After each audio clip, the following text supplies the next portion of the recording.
Olá pessoal, boa noite a todos. Eu fiquei responsável pelo item 4, o coração viciado, aparências distantes da luz e da verdade.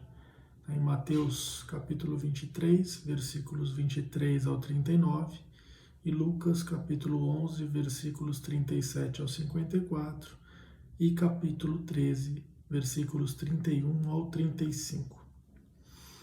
Ai de vós, escribas e fariseus hipócritas, pois que dizimais a hortelã, o endro e o cominho, e desprezais o mais importante da lei, o juízo, a misericórdia e a fé. Deveis, porém, fazer estas coisas e não omitir aquelas. Condutores cegos, que coais um mosquito e engolis um camelo.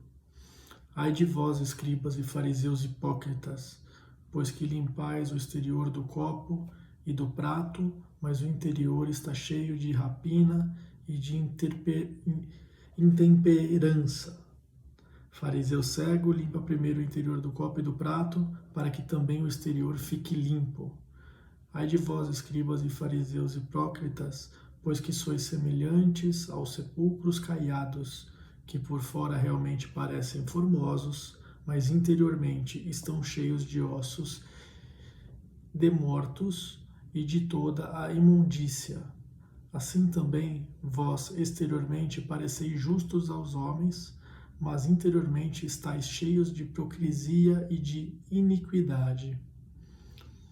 Ai de vós, escribas e fariseus hipócritas, pois que edificais os sepulcros dos profetas e adornais os monumentos dos justos. E dizeis, se existíssemos no tempo de nossos pais, nunca nos associaríamos com eles para derramar o sangue dos profetas. Assim, vós mesmos testificais que sois filhos dos que mataram os profetas. Enchei-vos, pois, a medida de vossos pais. Serpentes, raça de víboras, como escapareis da condenação do inferno? Portanto, eis que eu vos envio profetas, sábios e escribas, a uns deles matareis e crucificareis, e a outros deles açoitareis nas vossas sinagogas, e os perseguireis de cidade em cidade. Para que sobre vós caia todo o sangue justo que foi derramado sobre a terra, desde o sangue de Abel, o justo, até o sangue de Zacarias, o filho de Baraquias, que matastes entre o santuário e o altar. Em verdade vos digo que todas essas coisas hão de vir sobre esta geração.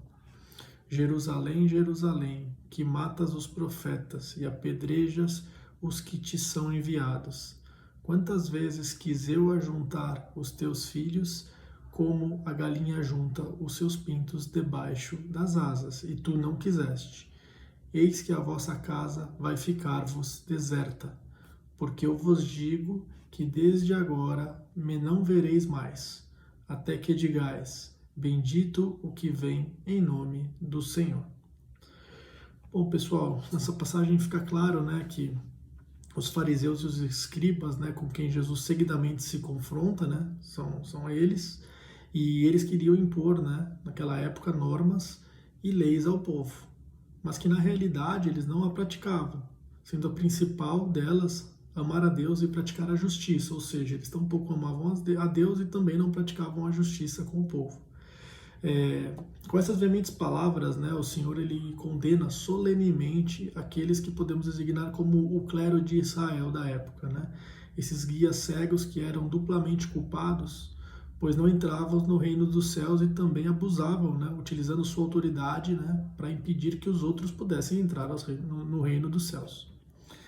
Eles diziam muitas coisas, mas praticamente não faziam o que pregavam, Eles desviam basicamente com a aparência, se preocupando única e exclusivamente com a aparência externa, Mas internamente eles não eram desenvolvidos, ao ponto de ter ali um desenvolvimento moral adequado para poder, fazer o que pregavam, E tampouco tinham fé, no Senhor.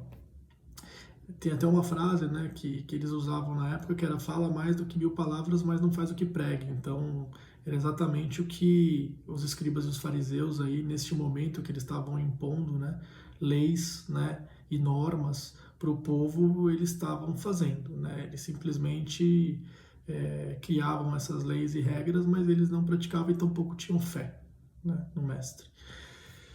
Bom, fica claro, né, pelos comentários de Jesus que antes de mais nada eles deveriam, né, naquela época, cuidar, né, da moral e da fé deles próprios, né, antes de tentarem se colocar num papel de criar normas e impor leis ao povo, sem sequer praticar o que falava e tampouco ter fé em Deus, né. Olhando para mim, nesse caso, né, o que eu posso correlacionar sobre essa passagem no meu dia a dia, né, trazendo para o tempo de hoje, né, é que a minha evolução espiritual e moral, ela se desenvolve, né, através da prática diária das minhas ações. De nada adianta apenas falar algo bom e não praticar. Ser honesto comigo mesmo é fundamental para que eu possa desenvolver as virtudes e para que eu possa conseguir me desenvolvendo e tomar as ações necessárias para a minha evolução.